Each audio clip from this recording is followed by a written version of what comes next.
There is a television in every room of this house, and leaving it on standby makes him livid.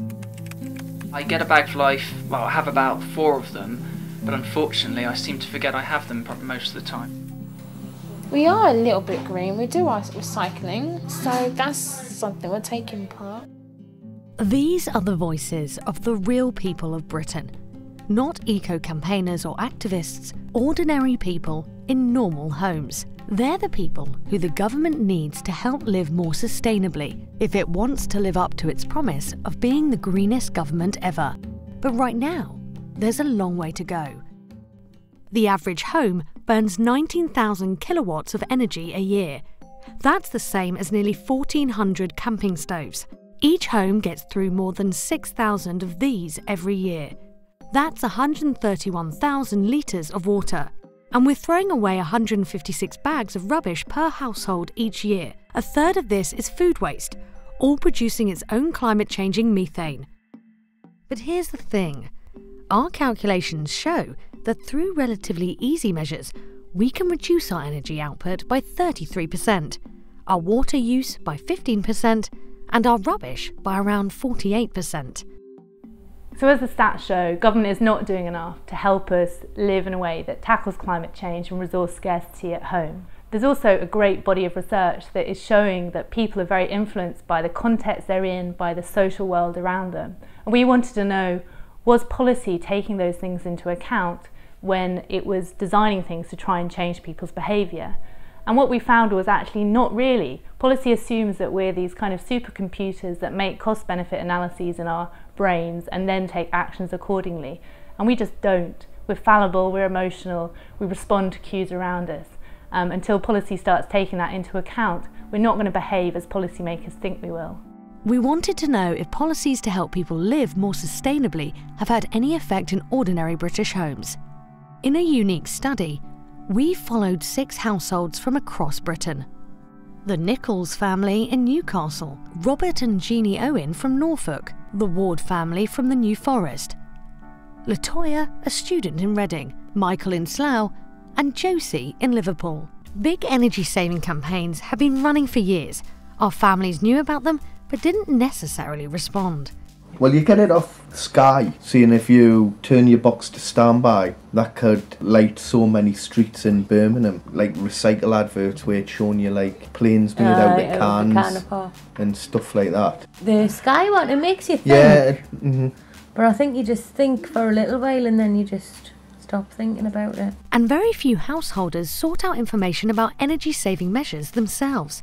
I'd like to say I would go out of my way to find out if there's anything locally or any sort of, but I've been here 4.5 years and I haven't done so yet, so I'd probably be lying if I said I would. But where government have made more effort, the results are beginning to show. 4 out of the 6 households we filmed have had their loft or walls insulated. When it comes to water, there's very little to help people use less. Without a water meter, our householders could leave the tap running with no consequences. And as we filmed, some did just that. I'm not aware of how much water I use at all in the house. We don't have a water meter. I probably would make me a whole lot more aware if I did. There's better news on recycling. Over the past decade, doorstop collections have made recycling easy and normal for many people. All of our households did at least some.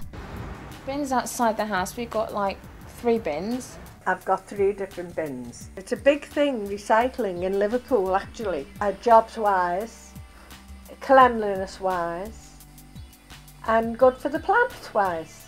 But there's still quite a way to go. The council don't provide food waste bins. If they did, we would probably use it. Understanding what drives people's habits and choices is crucial for designing good policy.